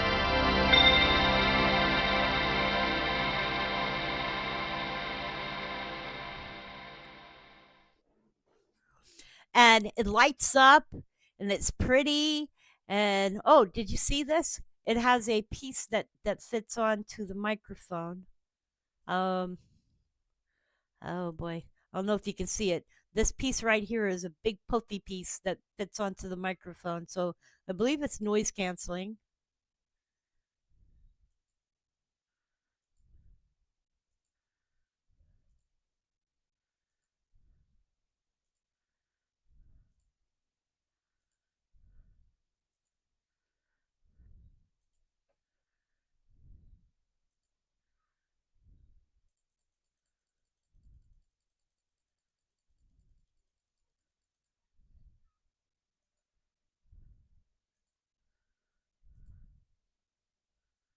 But I really, really, really, really, really, really appreciate you having sent me this because it is so much easier than holding that camera the whole time as a microphone for 2 hours because I was ending up with a dead arm. Not complaining, but I was ending up with a dead arm. Now I can put this on my head and it is so comfortable. And it has got puffy ear muffs. It's awesome. Thank you. Hey, everybody coming into chat, please, please, please, please remember to give me a like, subscribe, share the channel, and also give us a shout out in chat. Feel free to come over and chat and talk. We don't, well, most of us don't bite. Um, we have an awesome chat. So if you're really out there watching, say hi.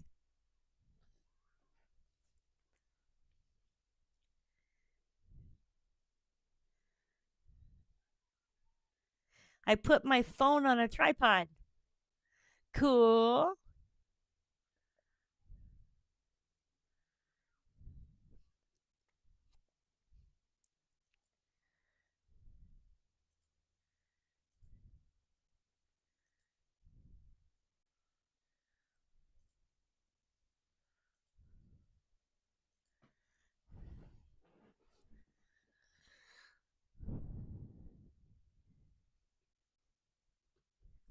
Isn't he though, Juby? He is a sweetheart.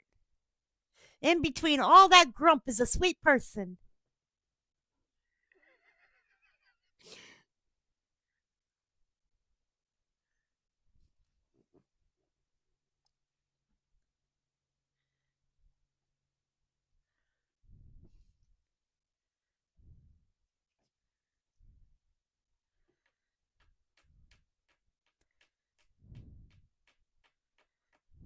I have a tripod and no camera to put on the tripod. Tripod? And then my phone's not going to fit on that tripod. I wonder if this camera has a tripod. No, does not have a tripod holder. Um, Wrong one for a tripod.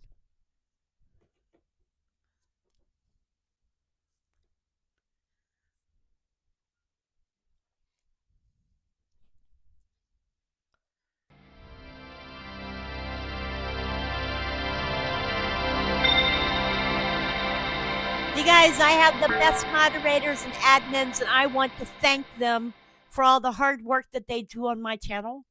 They're also good friends in real life. And I want to thank them for being around, for helping me out, and for always being here, for having my back. Some of them I have known for years.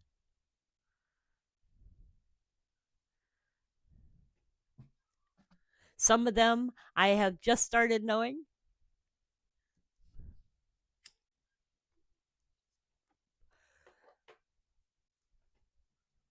But I have the best mods and admins.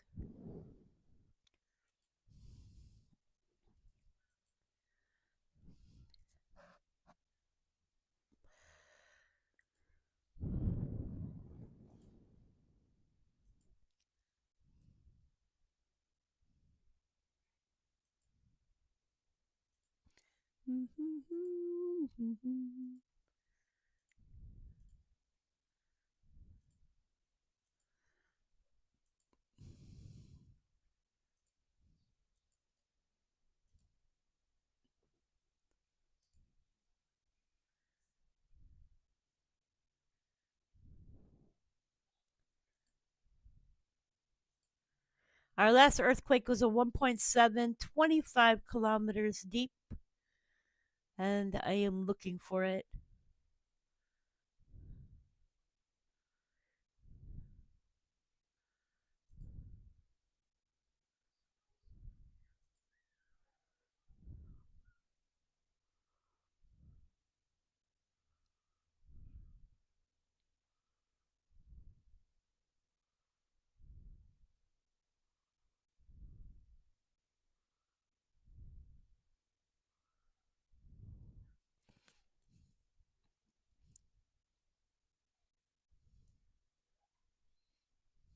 There it is, all the way over there in Alaska.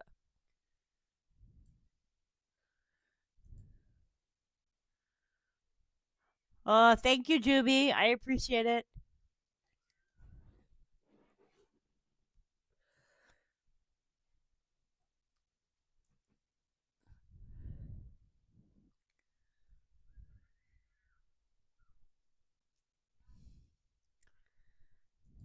I'm listening to the kitties outside yelling and playing. Well, I was going to tell y'all, we did have. Hang on 1 second.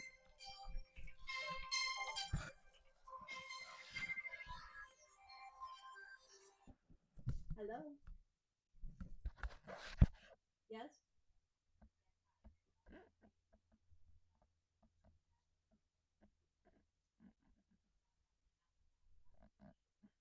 Uh huh. I walked out my door this morning and it was hanging in the walkway. Yeah, I see one. I don't know. I haven't been back out. I see the worker out there, so I'm assuming they might be out there fixing it. All right. Bye.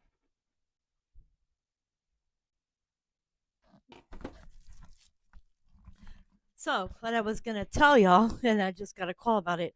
I walked out my door this morning and noticed that the outside light was broken. So, I think that's what that loud noise was I heard yesterday.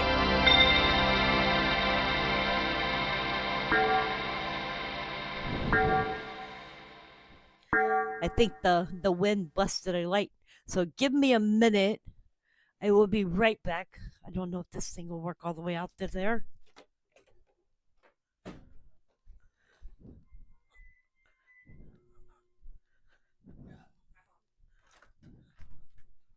No, they did not. I got to call the office back because they have not fixed it. For what? Well, they're dumb if they can't see it. Uh huh. Hang on, you guys. Oh, Lord. Not even funny.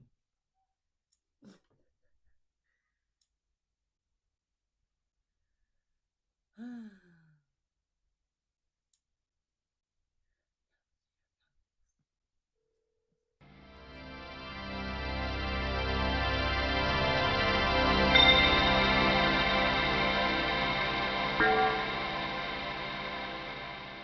this is Rebecca 126G. I just looked outside my front door, and no, they have not fixed that light. It's still lying on the ground, and the thing's still lying open. It's no, it's not fixed, and the plastic is still lying outside on the ground in the walk space. You know how you come up the stairs? You know how you know how you come up the stairs? That big light that's in the ceiling. The whole thing, the whole metal piece is hanging from the ceiling, and the plastic is on the ground. Oh, okay, because there's apparently somebody knocked on the door, I guess, from the office. But my daughter said when she got to the door, they were driving away, and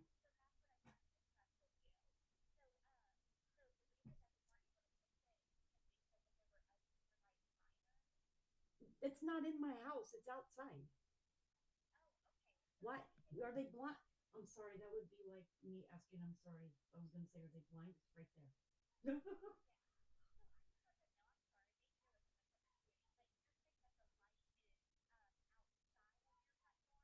It's outside. It's hanging from the ceiling. It's the outside walkway light. You want me to take a picture and send it to you? It's hanging from the ceiling. The plastic is on the ground, broken. It's the light that's supposed to come on at night. It's the outdoor light. Okay, you know when you come up the stairs, if you look at the ceiling, there's a big, huge square light that's supposed to come on at night. Okay, I don't know why they didn't see it. I mean, duh, it's right there, and the plastic's on the ground, and it's hanging from the ceiling. I would have been like, duh. It was the first thing I noticed when I walked out my door this morning. We had a lot of wind last night, and I'm sure that's what happened. Is the wind caught it or something? But um, that wind comes whipping through the walkway.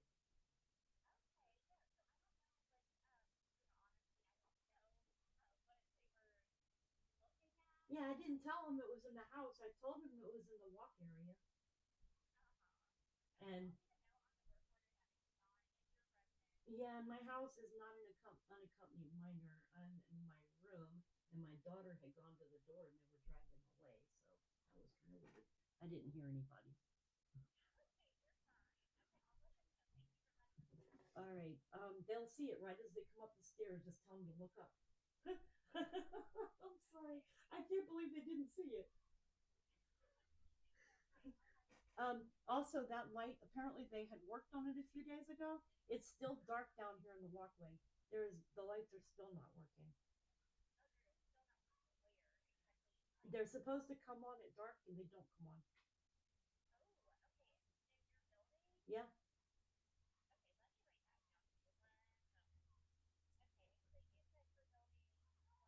126.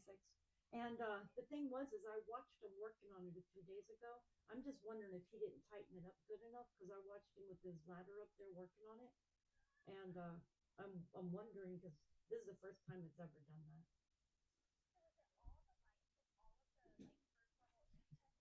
Yep, yep. The whole thing at night is dark down here. It's been dark down here for months. Yeah. Nope, it's not fixed. And even after he worked on it, it's been dark, so it's not been working. But I'm just really surprised that they didn't even see it when he come up here and knocked on my door.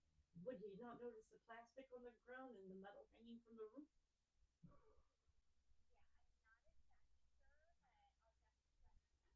Alrighty. Yeah, that's one of the building's lights. Just tell him as he call up the stairs to look up, and they'll see that the whole square light is hanging from the roof. Hanging.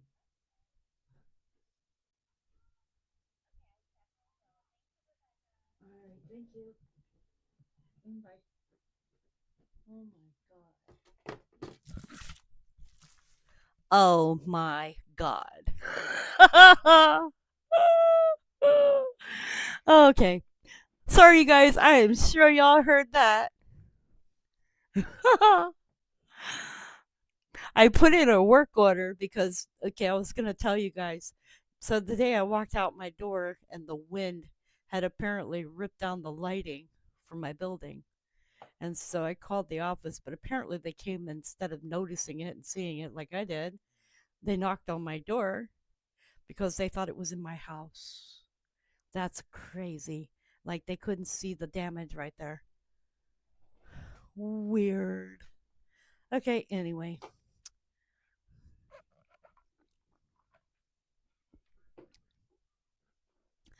Um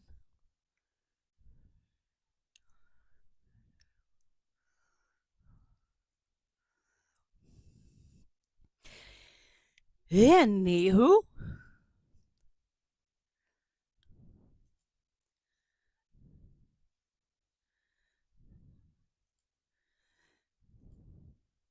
if y'all give me a minute, I will be right back.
Okay, I'm watching out for an office vehicle so I can show them since they don't seem to be able to see things. Because, smart. I just love tahine spice with meat, gravy, and rice.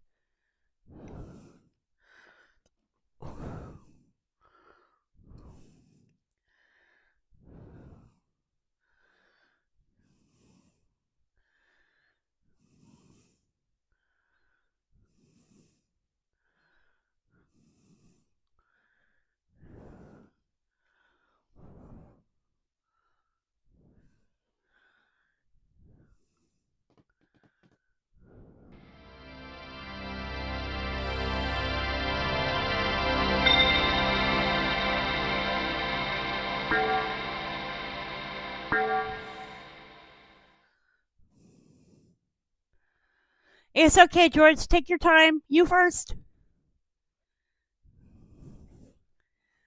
Ooh, Australia's had an earthquake.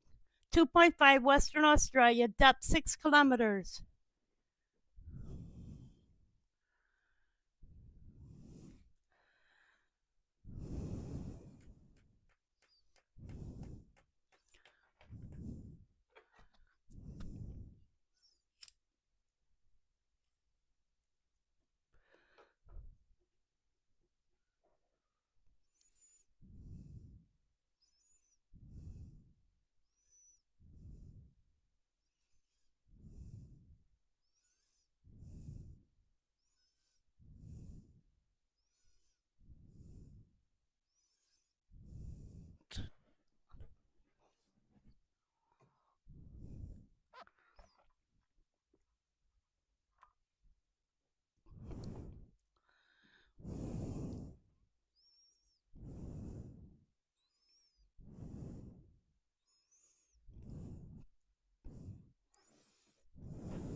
All right, you guys, I am going to end the live stream now. I have got to get some things done and um go make some dinner and that good stuff. I hope that y'all are going to have a great afternoon, evening, morning, wherever you are in the world. Thank you for being here today. Thank you for being on my live stream. I hope that y'all have had as much fun as I have. If there is anything big that happens in the world, I will be back at a moment's notice, or I will do another video or a live stream, depending on which one. Remember to check out the meteor shower, which is going to happen Friday into Saturday. Make sure you watch it at night. Anyways, you guys, I love you. And remember to tell somebody that you love them. Tomorrow is never promised. Anyways, you guys, please take good care of yourselves and each other. Remember to hit that like and subscribe button. Remember to share the video and any other links if you'd like to help the channel or below the video. Anyways, you guys, I love you and have a great night, morning, wherever you are. Much love.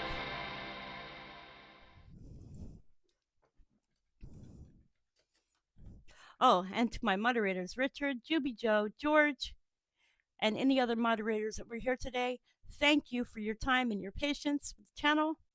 And for everybody who is watching today, thank you for being here, for subscribing, for liking, and for sharing. I appreciate you.